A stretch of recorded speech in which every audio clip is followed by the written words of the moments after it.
تو پند پدر همچنین یاد دار، به نیکی گرای و بدی باد دار. سلام دوستای گلم، امیدوارم که عالی باشید. امروز اومدم آرامگاه حکیم ابوالقاسم فردوسی، شاعری که مقام بالایی نزد پارسی زبانها داره، از اونجایی که تونست با اشعارش زبان پارسی رو زنده نگه داره. ناگفته نمونه آرامگاه خسرو آواز موسیقی ایران استاد محمد رضا شجریان هم در این مکانه که بریم با هم و از این مکانهای ناب لذت ببریم. ابوالقاسم فردوسی طوسی زاده 329 هجری قمری و درگذشته 416 هجری قمریه. شاعر حماسه سرای ایرانی و سراینده شاهنامه حماسه ملی ایرانه. فردوسی بزرگترین سراینده پارسی گویه که از شهرت جهانی برخورداره. فردوسی رو حکیم سخن و حکیم توس میگن. محل خاکسپاری فردوسی در توس 25 کیلومتری شمال غربی مشهده. آرامگاه فردوسی بارها ساخته و ویران شده و سرانجام در آغاز سده 14 خورشیدی همزمان با ملیگرایی نوین ایران تلاش‌ها برای ساخت آرامگاه شایسته فردوسی از سر گرفته شد و این بنا در سال 1354 ساخته شد و به عنوان یکی از آثار ملی ایران به ثبت رسید. مساحت کنونی آرامگاه حدود 6 هکتاره که میتونیم به باغ آرامگاه، استخر و تندیسی از فردوسی، کتابخانه، موزه، آرامگاه مهدی اخوان ثالث و آرامگاه محمد رضا شجریان اشاره کنیم.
معماری داخلی بنا از کاشیکاری‌ها، نقوش سنگی برجسته از داستان‌های شاهنامه و کتیبه‌های سنگی از سروده‌های فردوسیه.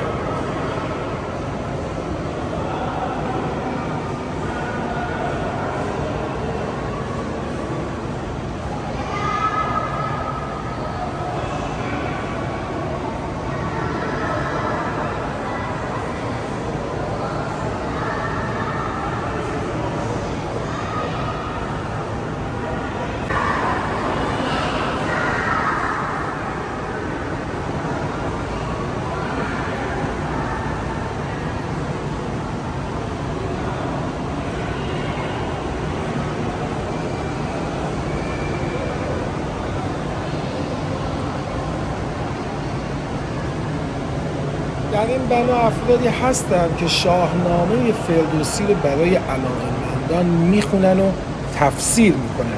خیلی زیباست، بریم با هم ببینیم.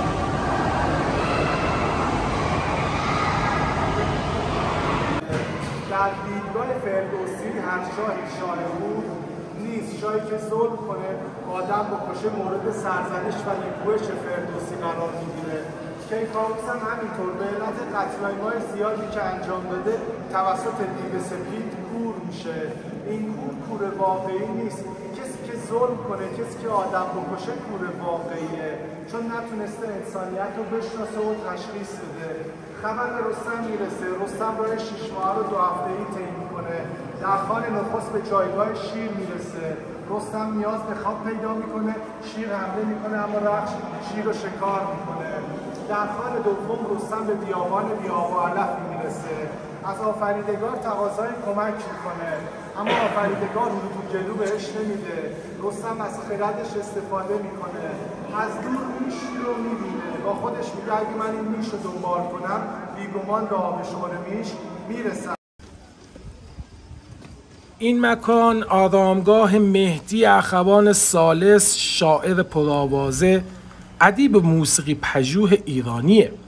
اشعار او زمینه اجتماعی داره و گاهی حوادث زندگی مردم به تصویر کشیده. اخوان ثالث در شعر کلاسیک فارسی توانا بود و در ادامه به شعر نو گرایید. از وی اشعاری در هر دو سبک به جای مانده و او با نوازندگی تار آشنا و علاقمند به موسیقی سنتی بود و سرانجام در سال 1369 در سن 61 سالگی درگذشت و در این مکان به خاک سپرده شد.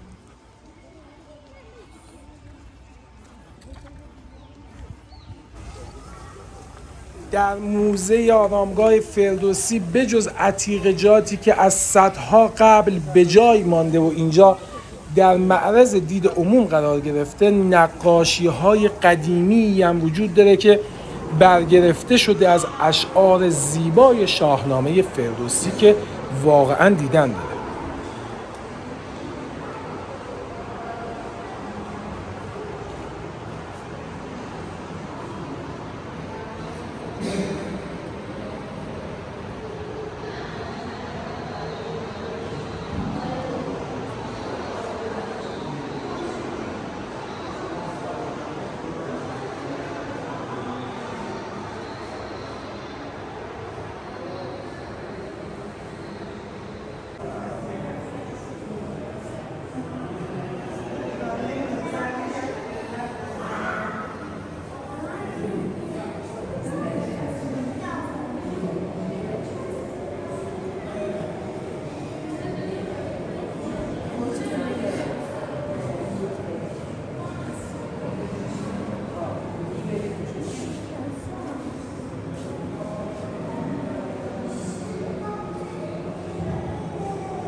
و اما یکی از مهمترین قسمت‌های این آرامگاه اینجا تندیسی از حکیم ابوالقاسم فردوسی و دقیقاً روبروی این تندیس آرامگاه خسروی آواز موسیقی ایران استاد محمد رضا شجریانه. محمد رضا شجریان به جز صدا و هنر بی‌نظیری که داشت، چهره اجتماعی بسیار محبوبی بود، چرا که همیشه طرفدار مردم و صدای مردم بود. محمد رضا شجریان خسروی آواز موسیقی ایرانه. مثل فردوسی که زبان پارسی رو زنده نگه داشت، محمد رضا شجریان موسیقی پارسی رو زنده نگه داشت و باعث شد خیلی ها عاشق موسیقی سنتی بشن. شما هر زمان از سال و هر موقع از روز که به مزار محمد رضا شجریان بیان، دوستدارانش رو میبینید که بر سر مزارش نشستن و اشعارش رو با عشق زمزمه میکنن.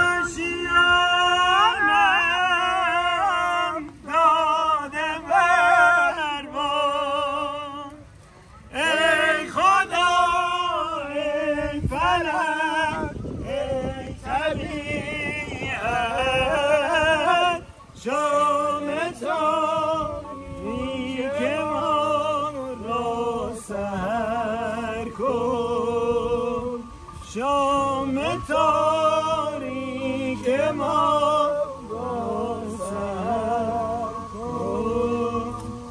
نوبهار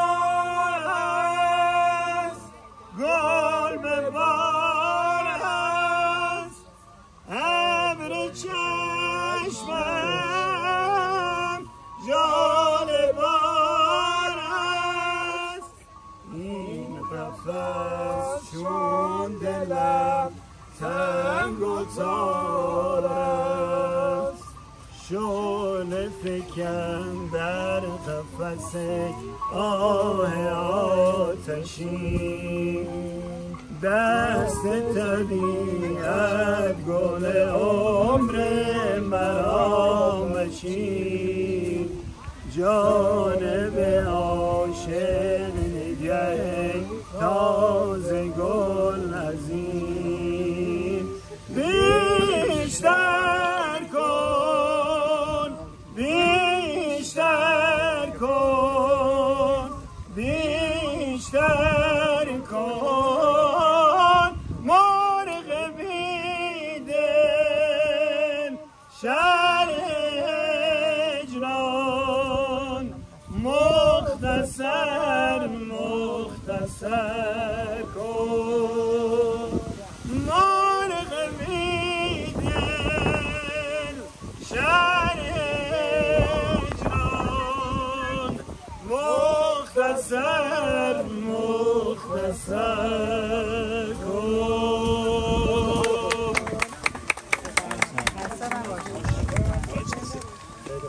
استاد محمد رضا شجریان متولد 1 مهر 1319 در مشهده. ایشون در سن 80 سالگی در تاریخ 17 مهر 1399 به علت بیماری سرطان از دنیا رفت و در آرامگاه فردوسی به خاک سپرده شد.